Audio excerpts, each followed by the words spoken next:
Ladies and gentlemen, welcome back to another episode of The Backlog, your weekly gaming news podcast, where we take a moment out and unpack specific stories within the gaming industries, specific news within the gaming industry, and kind of go a little bit deeper dive into what this stuff means and these specific topics, how these things got to be, and exactly how they affect us as gamers.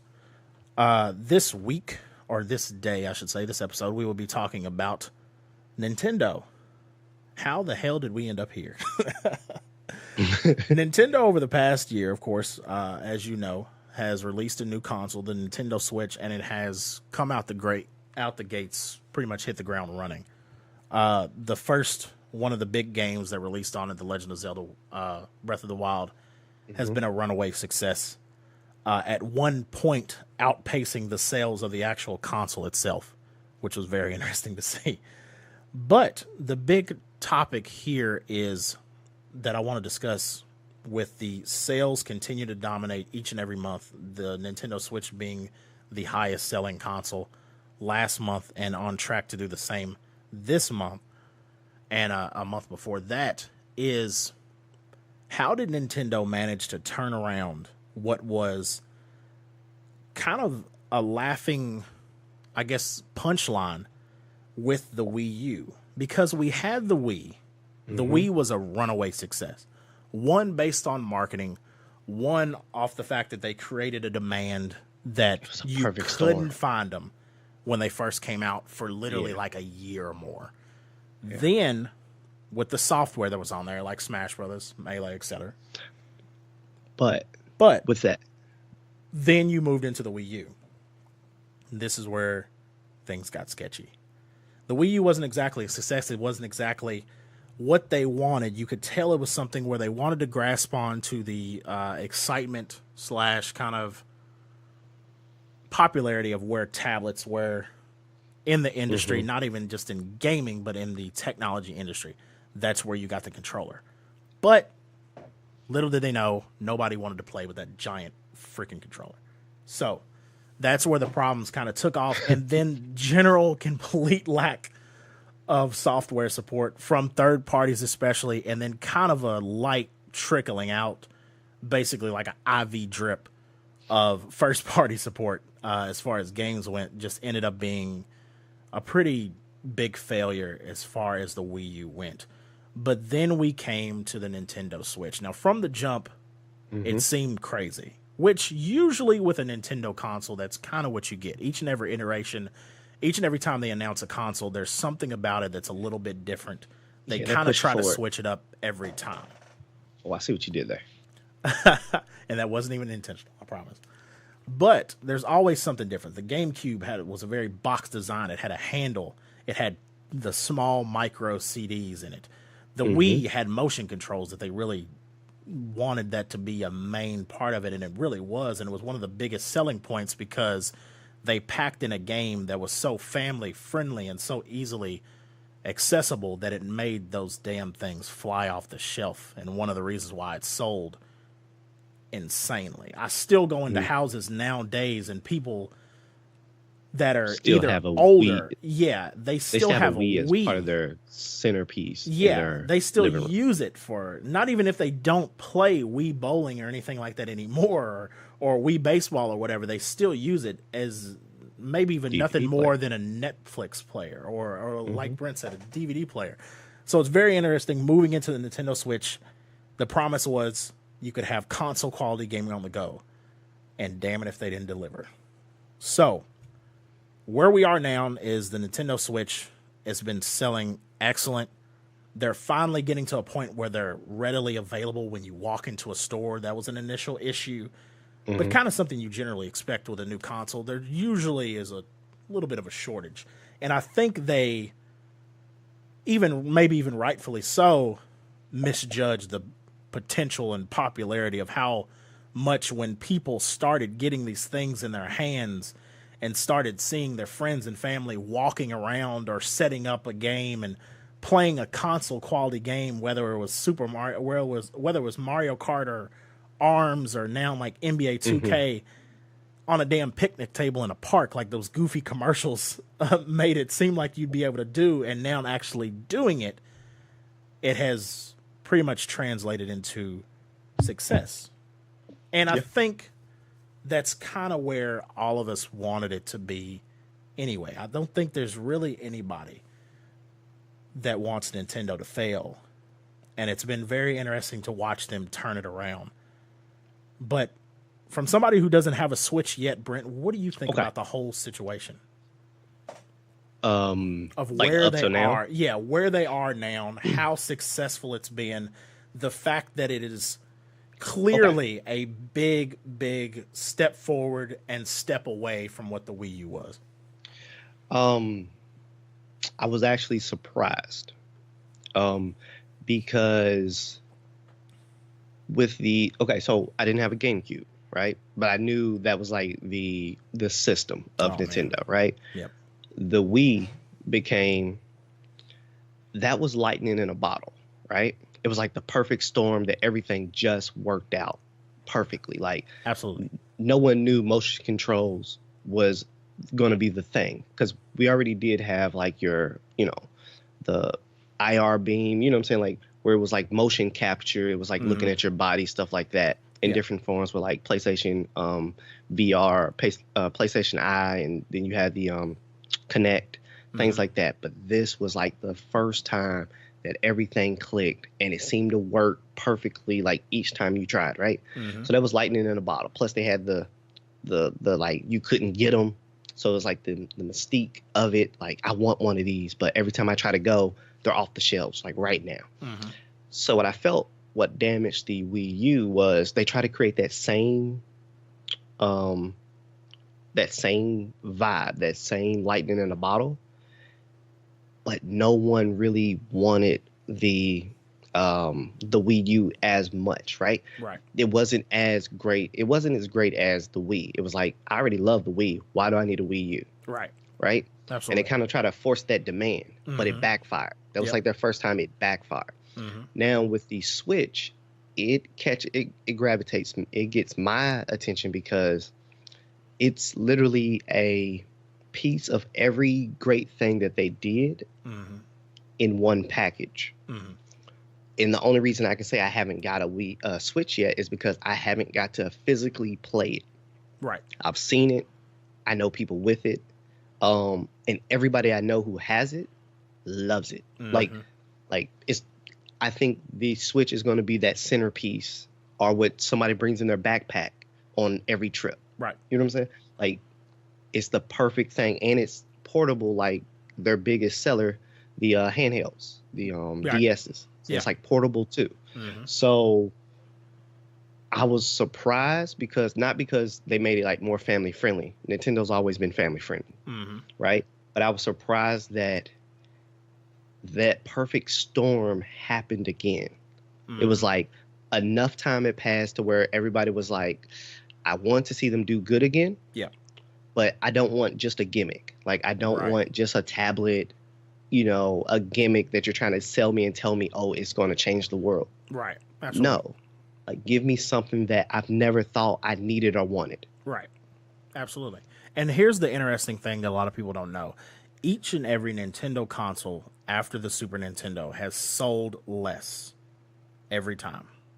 Up until the complete, like Brent said, lightning in a bottle moment that was the Wii. It was a huge outlier. Now, of course, when you went back to the Wii U, that trend resumed greatly.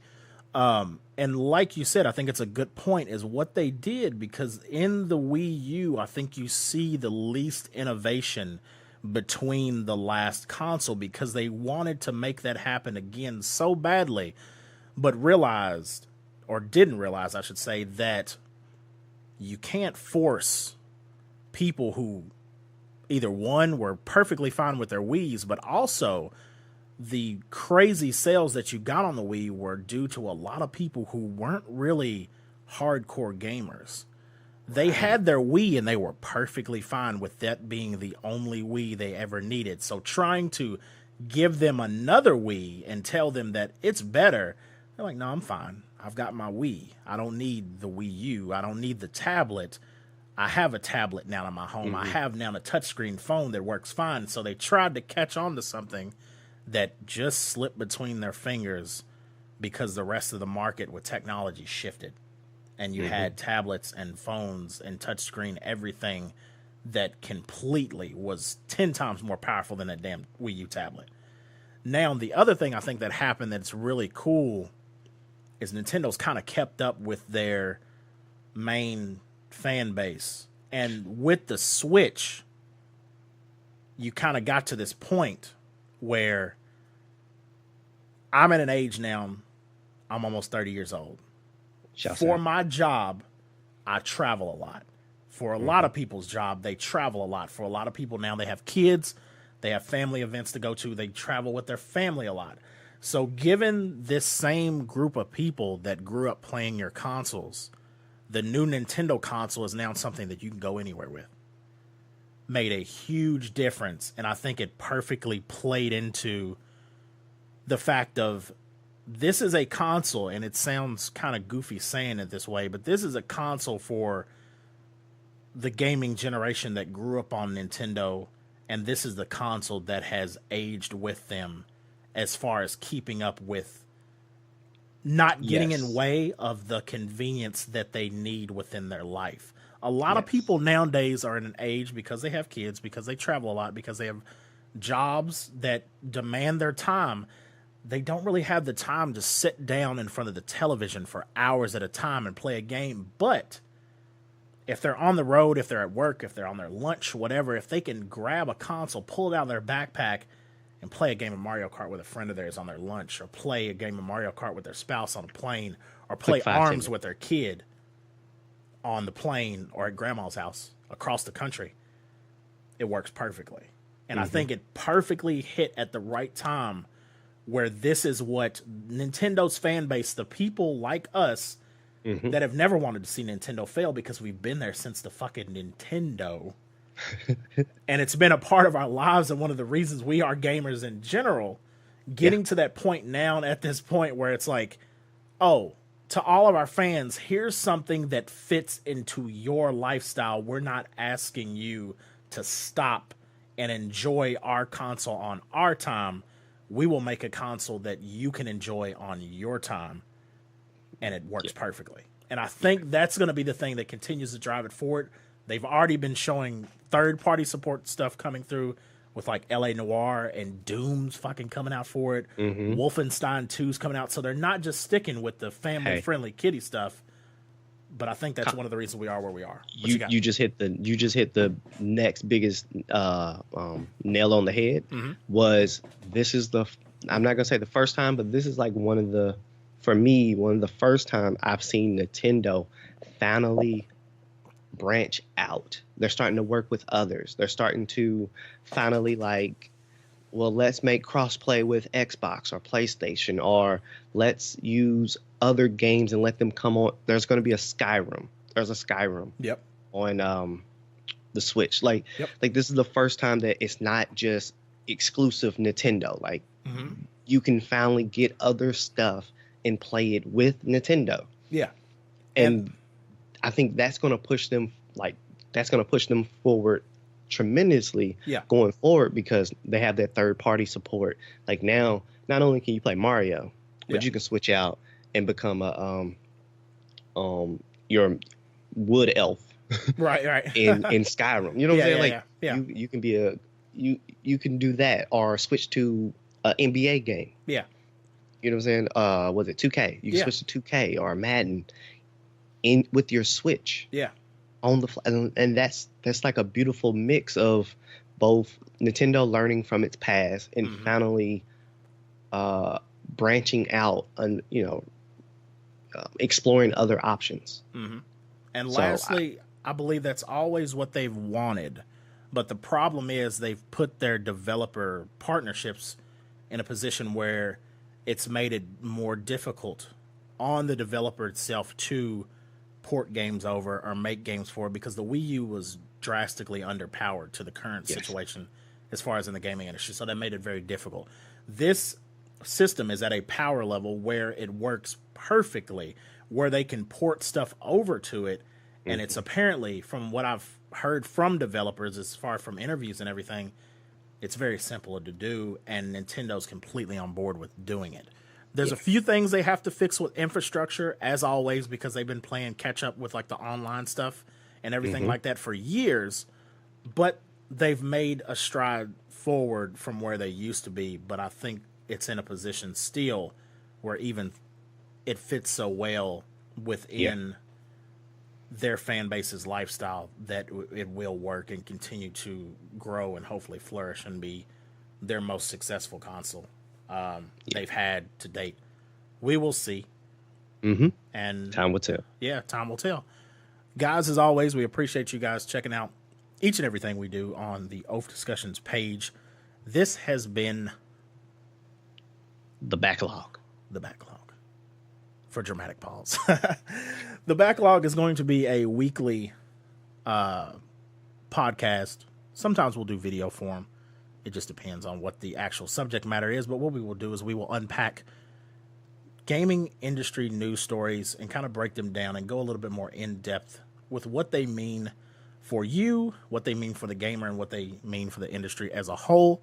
We hope you guys enjoy it. Please, please, please, as always, drop us a line, oafdiscussions@gmail.com.